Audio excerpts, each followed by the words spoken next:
Hey everyone, welcome back to Quick Reads. Today, we're diving into a book that's all about pushing your limits and redefining what's possible. The book is Can't Hurt Me by David Goggins. Trust me, if you need a serious dose of motivation, this book is for you. So David Goggins, where do we even begin?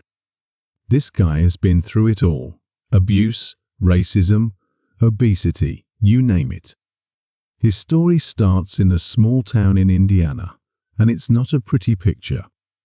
But that's what makes his journey so inspiring.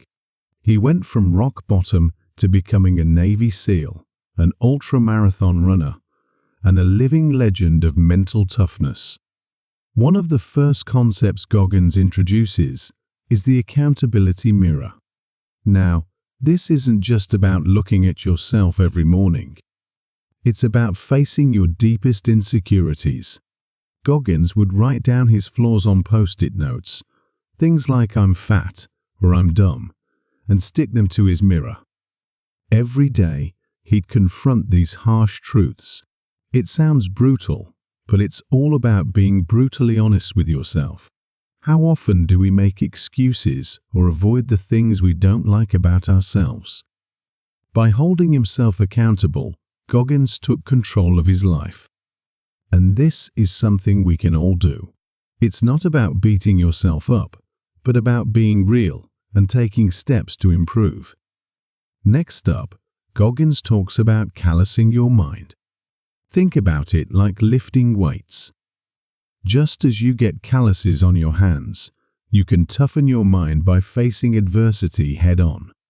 Goggins embraced discomfort in ways that seem almost insane. He ran on broken legs, endured Hell Week 3 times, yes, 3 times, and constantly pushed beyond what seemed humanly possible. The takeaway lesson here is huge.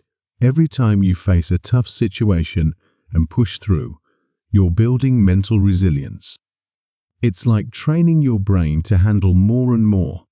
So next time you're faced with something hard, remember, this is an opportunity to strengthen your mind.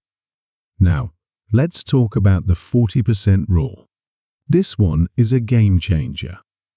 According to Goggins, when you feel like you're done, when you think you've hit your limit, you're only at 40% of your potential. He used this rule to push through Navy SEAL training and ultramarathons, and even set the world record for the most pull-ups in 24 hours. Think about that. The next time you're ready to throw in the towel, remember that you've still got 60% left in the tank. It's about pushing past that initial barrier where your mind says enough. That's where true growth happens. Let me share a quick story from my own life. I remember this one time I was training for a weightlifting championship. I hit this wall where I thought I couldn't go on. But then, I remembered Goggins' 40% rule. I pushed through, and let me tell you, I found this whole new level of energy and capability I didn't know I had. It was a real eye-opener. Goggins also talks about embracing the suck. This means that instead of running away from pain and hardship, stick to it. He believes that growth comes from discomfort. Every struggle is an opportunity to become stronger and more resilient. I know it sounds illogical who wants to embrace pain, right? But it's all about changing your mindset. When you start seeing challenges as opportunities for growth, everything changes. You stop fearing discomfort and start using it to your advantage. So, what can we learn from David Goggins' story? For me, Can't Hurt Me is a powerful reminder that our limits are often self-imposed. By holding ourselves accountable, callousing our minds, pushing past the 40% and embracing the suck, we can achieve incredible things. If you're ready to push past your limits and discover your true potential, I highly recommend reading Can't Hurt Me. It's not just a book, it's a manual for mental toughness and personal transformation. Thanks for watching. Everyone, if you found this video helpful, make sure to like, subscribe, and hit that bell icon so you don't miss any of our future summaries and insights.